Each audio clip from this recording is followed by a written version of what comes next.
உலக வல்லரசாக மாறப்போகிறதா அல்லது சீனாவுடன் இருக்கும் பொருளாதார போட்டியில் புதிய சவால்களை சந்திக்கப் போகிறதா? இப்போது உலக அரசியல் மற்றும் வர்த்தகத்தில் ஒரு பெரிய வார்த்தை பேசப்படுகிறது. CPTPP. இந்த ஒப்பந்தத்தில் இந்தியா இணைந்தால் நாட்டின் GDP $56 பில்லியன் வரை உயரலாம் என்று சில கணக்குகள் கூறுகின்றன.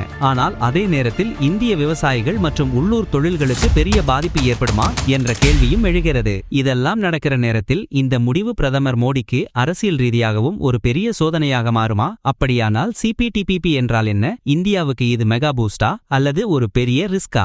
இதையெல்லாம் இப்போ தெளிவாக பார்க்கலாம். உலக அரசியலில் அமைதியாக நடந்து கொண்டிருக்கும் ஒரு பெரிய பொருளாதார போட்டி தற்போது உருவாகி வருகிறது. அமெரிக்கா, சீனா, ஐரோப்பா இந்த சக்திகளுக்கு நடுவில் இந்தியா தனது இடத்தை மாற்றிக்கொள்ளும் ஒரு புதிய வாய்ப்பு உருவாகியுள்ளது. அந்த வாய்ப்பின் பெயர் CPTPP, comprehensive and progressive agreement for trans-Pacific partnership. இந்த வர்த்தக கூட்டணியில் இந்தியா இணைந்தால் உலக பொருளாதார வரைபடம் எப்படி மாறும்? அதன் நன்மைகள், ஆபத்துகள், அரசியல் விளைவுகள் என்ன? உலக அரங்கில் இந்தியாவின் நிலையை வலுப்படுத்துவதற்கும் பிராந்திய மற்றும் உலகளாவிய பொருளாதார அமைப்புகளில் அதன் செல்வாக்கை விரிவாக்குவதற்கும் ஒரு தனித்துவமான வாய்ப்பு தற்போது உருவாகியுள்ளது. உலகளாவிய விநியோகச் சங்கிலி, பல்வகைப்படுத்தல் மற்றும் ட்ரிஸ்கிங் உத்திகள் முக்கியத்துவம் பெறும் இக்காலகட்டத்தில் இந்தியா உலகின் 5வது பெரிய பொருளாதாரமாக 2023 தரவுகளின்படி திகழ்கிறது. மேலும் 2027-28 ஆண்டிற்குள் 3வது பெரிய பொருளாதாரமாக உயரும் என எதிர்பார்க்கப்படுகிறது. குறிப்பாக சீனாவை விஞ்சி ஒரு முன்னணி பொருளாதார சக்தியாக நிலைநிறுத்துவதற்கான சாத்தியக்கூறுகள் பெருகி வருகின்றன. இருப்பினும் இந்த வரலாற்று வாய்ப்பை பயன்படுத்திக் கொள்வதற்கு குறிப்பிடத்தக்க பொருளாதார மற்றும் அரசியல் சீர்திருத்தங்கள் அவசியம்.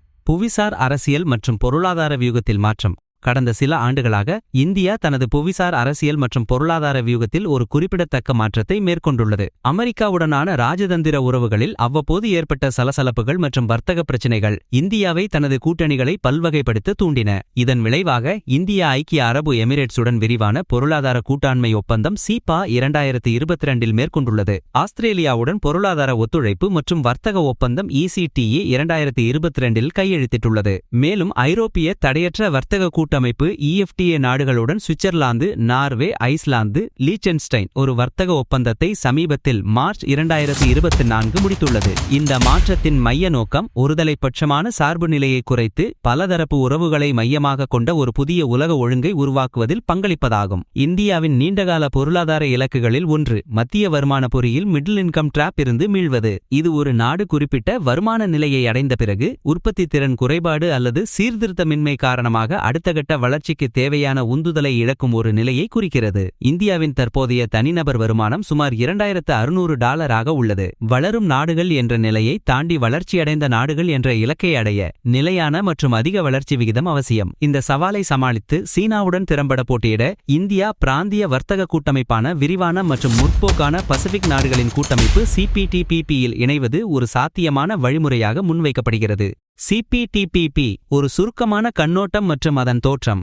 CPTP என்பது பசிபிக் ரிம் முழுவதும் ஒரு உயர்தர வர்த்தக பகுதியை உருவாக்கும் நோக்கில் அமைக்கப்பட்ட ஒரு ஒப்பந்தமாகும். இதன் தோற்றம் டிரான்ஸ்-பசிபிக் பார்ட்னர்ஷிப் TPP உடன் இணைக்கப்பட்டுள்ளது. TPP முதலில் அமெரிக்காவால் வழிநடத்தப்பட்டது. ஆனால் 2017இல் அமெரிக்கா அதிலிருந்து விலகிய பிறகு மீதமுள்ள 11 நாடுகள் Australia, Brunei, Canada, Chile, Japan, Malaysia, Mexico, New Zealand, பெரு, சிங்கப்பூர் மற்றும் வியட்நாம் CPTPP-ஐ உருவாக்கின. இது மார்ச் 2018இல் கையெழுத்தானது மற்றும் டிசம்பர் 2018இல் நடைமுறைக்கு வந்தது. சமீபத்தில் ஜனவரி 2024இல் இங்கிலாந்து இதன் 12வது உறுப்பினராக இணைந்தது. இது கூட்டமைப்பின் புவிசார் எல்லைகளையும் விரிவாக்கியுள்ளது. இங்கிலாந்து இணைந்த பிறகு CPTPP உறுப்பு நாடுகளின் ஒட்டுமொத்த GDP சுமார் $15 டிரில்லியன் தாண்டி உலக மொத்த உள்நாட்டு உற்பத்தியில் சுமார் 16% கொண்டுள்ளது. CPTPP ஆனது பாரம்பரியமாக வரிகளை நீக்குவது அல்லது குறைப்பது மட்டுமல்லாமல் தொழிலாளர் உரிமைகள், சுற்றுச்சூழல் பாதுகாப்பு, அறிவுசார் சொத்துரிமைகள் உதாரணமாக மருந்துகள் மற்றும் தொழில்நுட்பங்களுக்கான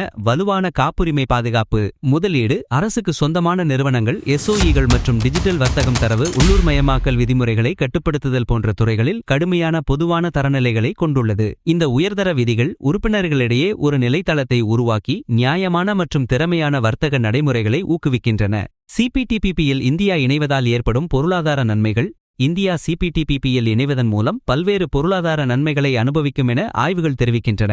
முதலாவதாக, இது இந்தியாவை பிராந்திய விநியோகச் சங்கிலிகளில் ஆழமாக ஒருங்கிணைக்கும். குறிப்பாக COVID-19 பெருந்தொற்றுக்கு பிந்தைய உலகில் விநியோகச் சங்கிலி பல்வகைப்படுத்தலின் முக்கியத்துவம் அதிகரித்துள்ளது. இந்த மாபெரும் சந்தைக்கு தடையற்ற அணுகல் இந்திய ஏற்றுமதியாளர்களுக்கு ஒரு பெரிய வாய்ப்பை வழங்கும். மேலும் உற்பத்திக்கு தேவையான இடைநிலை பொருட்கள் மற்றும் மூலப்பொருட்களை திறம்பட இறக்குமதி செய்ய உதவும். இரண்டாவதாக, சிபிடிபிபியில் இணைவதற்கு தேவையான கடினமான விதிகள் இந்தியாவில் உள்நாட்டு பொருளாதார சீர்திருத்தங்களுக்கு ஒரு தூண்டுதலாக அமையும். உதாரணமாக, வரி குறைப்புகள், ஒழுங்குமுறை எளிமைப்படுத்தல் மற்றும் முதலீட்டு சூழலை மேம்படுத்துதல் ஆகியவை நாட்டின் ஒட்டுமொத்த உற்பத்தி திறனை அதிகரிக்கும். சர்வதேச வர்த்தக தரநிலைகளை ஏற்றுக்கொள்வதன் மூலம் இந்திய நிறுவனங்கள் உலகளாவிய போட்டிக்கு தயாராகி அவற்றின் செயல்திறனை மேம்படுத்த முடியும். மதிப்பீடுகளின்படி சிபிடிபிபியில் இந்தியா இணைவதன் மூலம் அதன் மொத்த உள்நாட்டு உற்பத்தி GDP ஆண்டுதோறும் சுமார் $56 பில்லியன் அதிகரிக்கும் என Peterson Institute for International Economics PIIE போன்ற முன்னணி நிறுவனங்களின் ஆய்வுகள் தெரிவிக்கின்றன.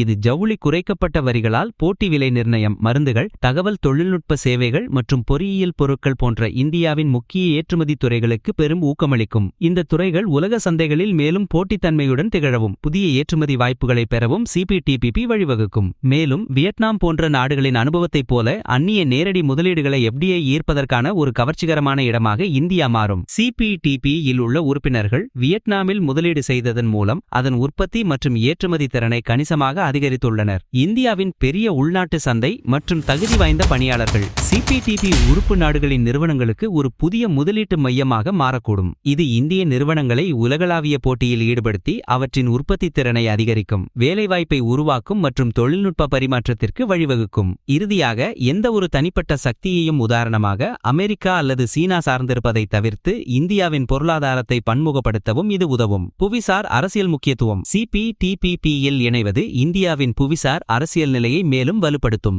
இது சீனாவிற்கு எதிரான சக்தி சமநிலையை மாற்றியமைக்கும் ஒரு முக்கிய காரணியாக பார்க்கப்படுகிறது. சிபிடிபிபியானது பிராந்தியத்தில் சீனாவை சாராத ஒரு பொருளாதார கூட்டமைப்பாக செயல்படுகிறது. இதில் இந்தியா இணைவது சீனாவின் பெருகி வரும் பொருளாதார மற்றும் அரசியல் செல்வாக்கிற்கு ஒரு பிராந்திய எதிர்சக்தியை உருவாக்கி இந்தோ பசிபிக் பிராந்தியத்தில் நிலையான வர்த்தக அமைப்பை வலுப்படுத்தும். இது உலகளாவிய வர்த்தக விதிகளை வடிவமைப்பதில் இந்தியாவுக்கு ஒரு மைய புள்ளியை வழங்கும். சிபிடிபிபியின் உயர்தர நிலைகள் எதிர்கால உலக வர்த்தக ஒப்பந்தங்களுக்கான ஒரு மாதிரியாக அமையக்கூடும். டிஜிட்டல் வர்த்தகம், தரவு நிர்வாக கொள்கைகள், எல்லை தாண்டிய தரவு ஓட்டங்கள், தொழிலாளர் உரிமைகள் மற்றும் சுற்றுச்சூழல் விதிமுறைகள் போன்ற துறைகளில் விதிகளை நிர்ணயிப்பதில் இந்தியா ஒரு முக்கிய பங்கை வகிக்க முடியும். இது சீனா மற்றும் அமெரிக்கா போன்ற பெரிய சக்திகளுக்கு எதிரான ஒரு புதிய பொருளாதார அமைப்பை உருவாக்கி செயற்கை நுண்ணறிவு மற்றும் காலநிலை மாற்றம் போன்ற உலகளாவிய பிரச்சினைகளில் இந்தியா தனது சொந்த கண்ணோட்டங்களை முன்வைக்க ஒரு தளத்தை வழங்கும். இந்தியாவின் இந்த புதிய ராஜதந்திர நகர்வு அமெரிக்காவை குறைவாக சார்ந்து ஐரோப்பிய ஒன்றியம், ஜப்பான், தென் கொரியா, தென்கிழக்கு ஆசிய நாடுகள் போன்றவற்றுடன் புதிய கூட்டணிகளை வலுப்படுத்துவதை மையமாக கொண்டுள்ளது.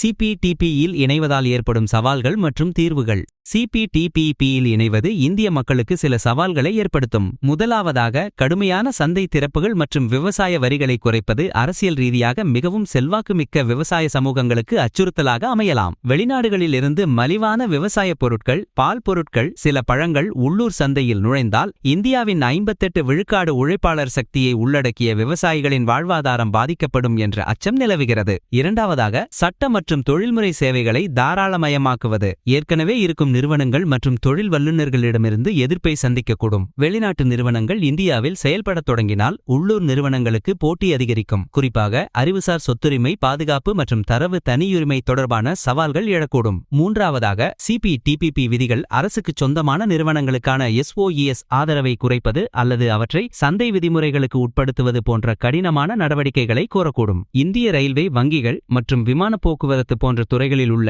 பெரிய பொதுத்துறை நிறுவனங்களுக்கு இது குறிப்பிடத்தக்க சீர்திருத்த சவால்களை ஏற்படுத்தும். அவை பெரும்பாலும் மானியங்கள் மற்றும் அரசு பாதுகாப்பை நம்பியுள்ளன. இத்தகைய சீர்திருத்தங்கள் பரந்த மற்றும் சிக்கலான நாடான இந்தியாவில் அரசியல் ரீதியாக கடினமானவை. இந்தியாவின் ஜனநாயக அமைப்பில் பல்வேறு ஆர்வ குழுக்களின் குரல்களுக்கு மதிப்பளிக்கப்பட வேண்டும். இந்த சவால்களை எதிர்கொள்ள அரசாங்கம் சில நடவடிக்கைகளை எடுக்க வேண்டியது அவசியம். பாதிக்கப்படும் விவசாயிகளுக்கு உற்பத்தி திறனை மேம்படுத்துதல், பயிர் பல்வகைப்படுத்தல், நவீனமயமாக்கப்பட்ட நீர்ப்பாசன வசதிகள் மற்றும் கிராமப்புற உள்கட்டமைப்பு மேம்பாடு போன்ற திட்டங்கள் மூலம் கணிசமான ஆதரவை வழங்குவது அவசியமாகும். மேலும் அவர்களுக்கு தொழில்நுட்ப பயிற்சி, சந்தை அணுகல் மற்றும் விவசாய கடன் வசதிகளை மேம்படுத்துவதன் மூலம் சர்வதேச போட்டிக்கு அவர்களை தயார்படுத்த முடியும். மேலும் நேரடி ஆதாய பரிமாற்றங்கள், டைரக்ட் பெனிஃபிட் டிரான்ஸ்ஃபர்ஸ் மற்றும் பயிர் காப்பீட்டு திட்டங்கள் திட்டங்கள் மூலம் பாதுகாப்பு வழங்கலாம். சேவைத்துறையை பொறுத்தவரை இந்திய நிறுவனங்களுக்கு திறன் மேம்பாட்டு திட்டங்கள் மற்றும் தொழில்நுட்ப ஆதரவை வழங்குவதன் மூலம் அவர்கள் உலகளாவிய போட்டியை எதிர்கொள்ள தயாராக முடியும்.